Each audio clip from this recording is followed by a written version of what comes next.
पूजन करते समय, तुलसी को जल चढ़ाते समय, अभिषेक पूजन करते समय, घर में आप पूजन कर रहे हैं उस समय पर तुलसी को जल चढ़ा रहे हो, उस समय पर पीपल की पूजन कर रहे हो, उस समय पर बेलपत्री का पूजन कर रहे हो, उस समय पर आंवले का पूजन कर रहे हो, उस समय पर या कोई पूजन भजन आप कर रहे हैं उस समय पर दरवाजे पर अगर 3 सामने खड़े हो जाते हैं तो ये समझ लेना कि आपकी पूजा को भगवान ने स्वीकार कर लिया। कौन 3 है उसका स्मरण करिएगा। पहला, पूजन करते समय, भगवान की आराधना करते समय अंदर मंदिर में अपने घर में बैठकर आप भगवान निहला रहे हैं, भगवान की पूजन कर रहे हैं, अर्चना कर रहे हैं, सेवा कर रहे हैं, माला जाप कर रहे हैं, पूजन अर्चना कर रहे हैं, तुलसी को जल चढ़ा रहे हैं, उस समय पर 3 का दर्शन अगर आपको हो जाता है, आपके दरवाजे पर अगर आ जाते हैं तो आपका समझ लेना पूजा स्वीकार हो गया। पहले नंबर पर पूजन करते समय दरवाजे पर गौ माता आकर खड़ी हो जाए, समझ लो तुम्हारा पूजन सफल हो गया।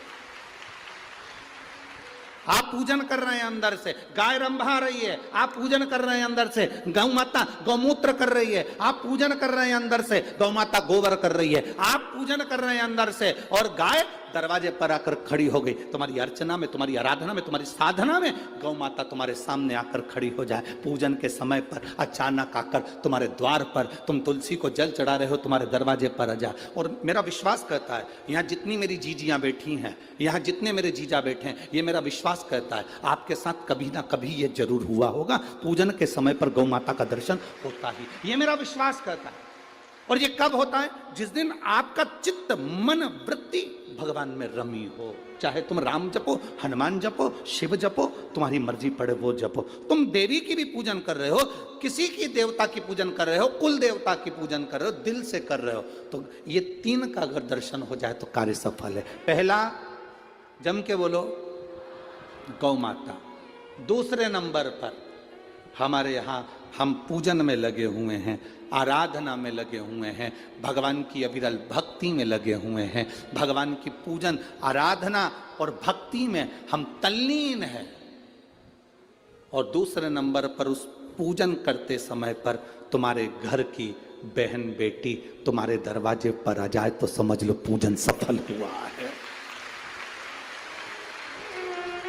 क्या बहन बेटी के आने से पूजन सफल हो सकता है?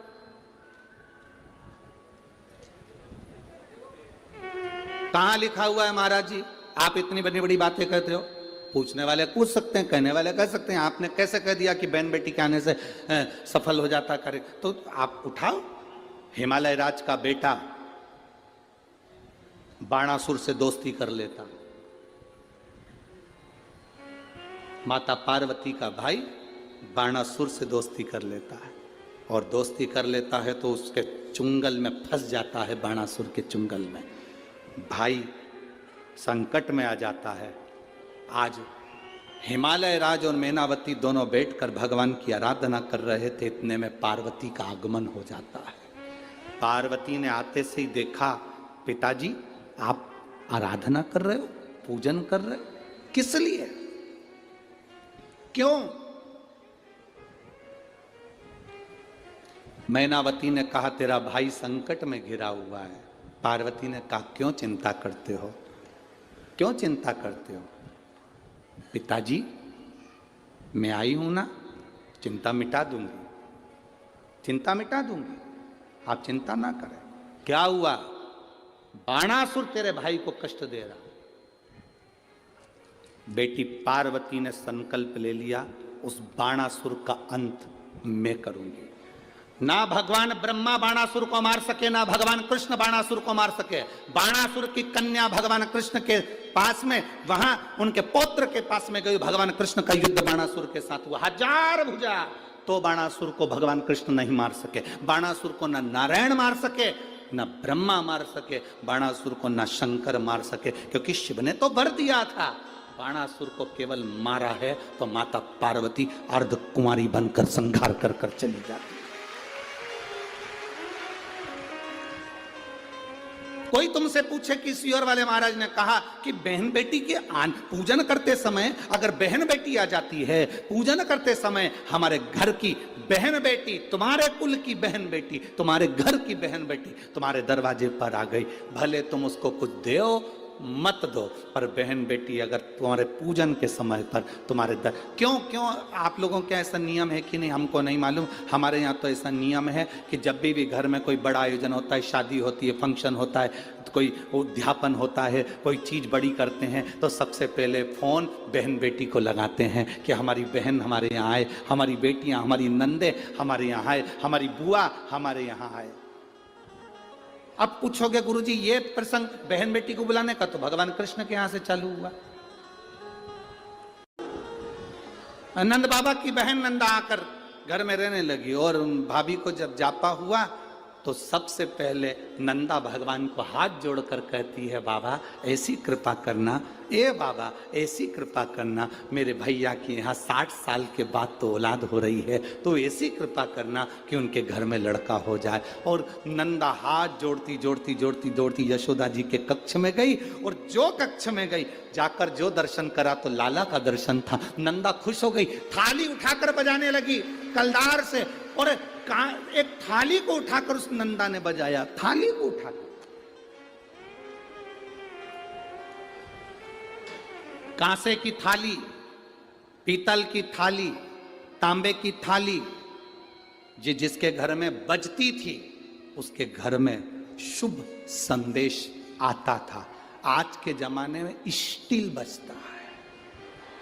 अब आजकल के ज़माने में तांबा पीतल कांसा बजाते नहीं है। आज के ज़माने में तो जरा सी देर में बस बच्चा हुआ है, सूचना मिल गई, बैंड बाजा बजवा दो, ढोल नगाड़े बजवा। नंदा ने थाली बजाई थी और फिर आवाज आई थी, नंद घर आनंद,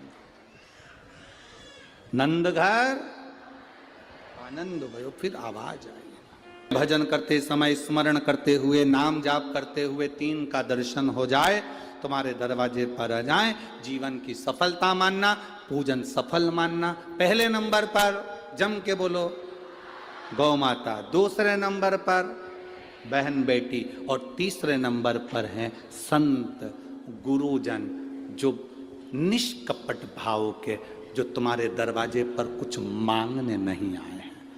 जो मांगने आए हैं वो नहीं, पूजन करते समय तुम्हारे दरवाजे पर कोई संत, कोई ब्राह्मण, कोई गुरुजन, कोई भक्त ऐसा आ जाए जो मांगने नहीं आया, फिर बस तुम्हारे सामने तिलक लगाकर भक्ति में डूबा हुआ, भजन में डूबा हुआ वो तुम्हारे सामने आ जाए, समझ लो कि तुम्हारी पूजन सफल हो गई।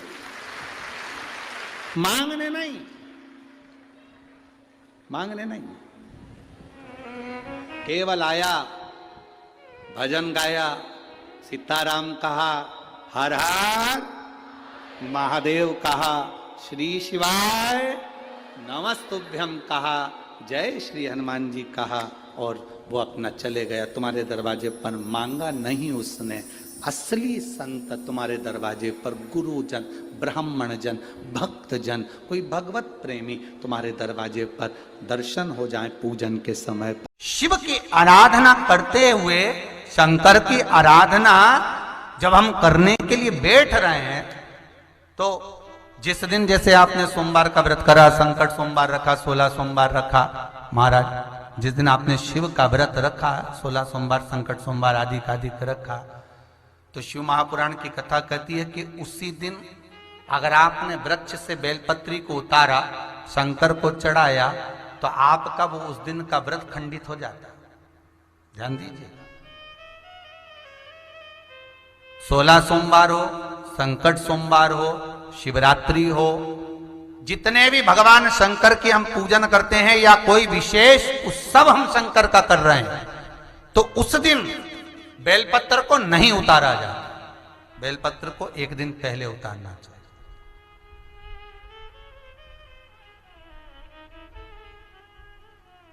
धोकर, साफ कर कर, निर्मल वस्त्र में उसको संजो कर रख देना चाहिए।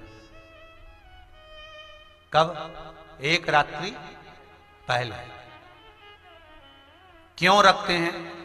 शिव महापुराण की कथा कहती है, जिस घर में बेलपत्र रखा होता है पूजन के लिए, बेलपत्र इंतजार करता है शिव के लिए महाराज, तो वो बेलपत्र शंकर को पाने के लिए कामना करता है। और जो जीव उद्यापन कर रहा है, संकट सोमवार 16 सोमवार पशुपति व्रत कर रहा है या शिव की आराधना कर रहा है, बेलपत्र शंकर को अति प्रिय है। तो ये बेलपत्र रात भर, क्योंकि शास्त्र कहता है, शिव महापुराण, स्कंद पुराण, लिंग पुराण, नर्मदा पुराण, पद्म पुराण, अग्नि पुराण, सारी पुराणों में एक चीज लिखी होती है कि आप भगवान का कोई भी उद्यापन करें, कोई भी व्रत करें, तो उससे पहले भगवान का कीर्तन करें। लिखा है कि नहीं लिखा? पढ़कर देखना, हर पुराण में मिल जाएगा कि रात्रि को कीर्तन करें, रात्रि को सत्संग करें, भजन करें। अब आप में से कितने लोग हैं जो रात भर कीर्तन करते हैं? एक रात्रि पहले नहीं करते ना। तो बेलपत्र जो उतार कर हम रखते हैं, वो बेलपत्र रात भर भगवान शिव की आराधना करता है कि इस नारी ने मुझे तैयार करा है शंकर को समर्पित करने के लिए। बाबा ओघड़दानी से कल मैं मिलूंगी और इसकी जो मनोकामना है ना, मैं शिव पर चढ़ते से पूरी करवा दूंगी। इसलिए बेलपत्र एक रात्रि पहले उतारा जाता है। पर इतने चतुर लोग हैं, कल आज सोमवार है तो आज ही अपने घर वालों से कहेंगे, आज हमारा व्रत है सोमवार का, जाओ जरा बेलपत्र लेकर आओ, जाओ जरा पूजन का ये बेलपत्र ला कर रखो। अब उसी दिन, और कितना लिखा है महाराज कि बेलपत्र दोपहर के 12 बजे के बाद तोड़ा गया बेलपत्र शंकर उसको स्वीकार नहीं करता, शिव उसको नहीं ग्रहण करता। कितनी बजे? दोपहर के 12 बजे के बाद जो बेलपत्र उतारा जाता है, तोड़ा जाता है वृक्ष पे से, शिव उसको नहीं लेता। 12 बजे से पहले बेलपत्र उतरता है महाराज। तुलसी का दल आप कभी भी उतार सकते हो शाम से पहले, पर बेलपत्र का नियम है 12 बजे से पहले उतर जाना चाहिए। अब कई माताएं कहती हैं, हमने तो व्रत करा, हमारा तो काम ही नहीं हो रहा, हमने तो करा, हमारा काम ही। तो उसका कारण है तुम जरूर गड़बड़ करिए, कुछ ना कुछ कमी। आप आए नहीं और सुबह हो गई, मेरी पूजा की थाली धरी की धरी रह गई, क्यों नहीं आए पूछते बाबा से, तो बाबा बताता ऐसा काम करा, गलती हम करें।